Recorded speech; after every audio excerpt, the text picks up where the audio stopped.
కాళ్ళ నొప్పులైతే భరించకే అవుతలేదు. హెల్త్ కూడా చాలా అప్సెట్ అయిపోతుంది. చూడు మేము ఎప్పుడు నీతో ఉండేకి అయ్యలేదు కదా. ఏడన్నా మంచి జాగాలో మేము కూడా నీకు పెళ్ళిళ్ళు చేసి ఇచ్చేస్తే నువ్వు కూడా హ్యాపీగా ఉండొచ్చు కదా. నీకు లైఫ్లో ఎవరైనా తోడు కానీ కావాలి కదా కావ్య. మొన్న ఫంక్షన్కి పోయినాం కదా, శైలజ ఆంటీ కొడుకు అయితే ఎంత రెస్పెక్ట్గా మాట్లాడినాడు తెలుసా. ఖుషి అయింది వాడిని చూసేసి. నీకైతే పర్ఫెక్ట్ జోడి ఉంటాడు కావ్య.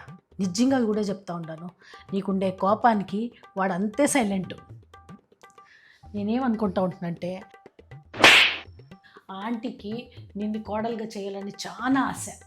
ఎలాంటే చిన్నప్పటి నుంచి చెప్తా ఉండే, నీ కూతురునే నాకు కోడలుగా ఇయ్యాల, నీ కూతురే నేను కోడలుగా చేసుకుంటాను అనేసి. నువ్వు ఒక్కసారి ఆ అబ్బాయిని చూడు, మాట్లాడు వాడితో, నీకే తెలిసిపోతుంది. నేనేం చెప్పే అవసరమేలే, నువ్వు చూస్తాను అంటావు చూడు కావాల్సిందే. నాకు ఇంట్రెస్ట్ లేదు మా. నీకు ఈ ఏడాది ఎండింగ్లోనా పెళ్లి చేసేద్దాం అనుకుంటా ఉంటాను.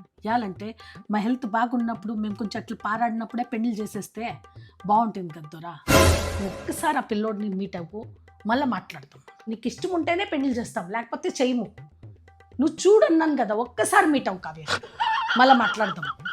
నీకు తెలుసు కదా కావ్య, నేను ఎంత బాధపడతా ఉంటాను. ఈ పక్క డాడీకి, ఈ పక్క నీకి ఏమీ చెప్పలేకపోతూ ఉంటాను. ఆయన ఏమనుకుంటాడంటే వాళ్ళ ఫ్రెండ్స్ బిడ్డలకంతా పెళ్ళి అయిపోయింది, నీకు కూడా పెళ్ళిళ్ళు చేసేస్తే నీ పెళ్ళిళ్ళు కూడా చూసేసినామంటే అందరూ కొంచెం హ్యాపీగా ఉంటాము. నాకు ఇప్పుడే వద్దు మా. సరే ఎన్ని చేసుకోకుండా ఉంటావు చెప్పు, ఎప్పుడైనా చేసుకోవాల్సిందే కదా. మంచి అబ్బాయి, తెలిసిన అబ్బాయి. ఇప్పుడు బయట అంతా ఇంటా ఉంటే భయం అనిపిస్తుంది, ఎట్టెట్టా వాళ్ళు ఉంటారు.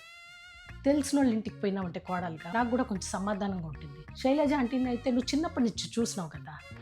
రేపు 10 గంటలకు వాళ్ళు వచ్చేస్తారు, నువ్వు రెడీగా ఉండు సరేనా. యాసీర్ కట్టుకుంటావు చూడు. నేను శారీ అంతా వేసుకున్నా కాదు, నువ్వు ఒకసారి చూడు, లేదు డ్రెస్ వేసుకో పర్వాలేదు. చిన్నప్పటి నుంచి ఆంటీ చూసిందే కదా, నువ్వు డ్రెస్ వేసుకో, బాగుండే డ్రెస్ వేసుకో సరేనా. అవును, ఆ మస్టర్డ్ కలర్ డ్రెస్లో బాగుంటావు, అది ఆ డ్రెస్ వేసుకో.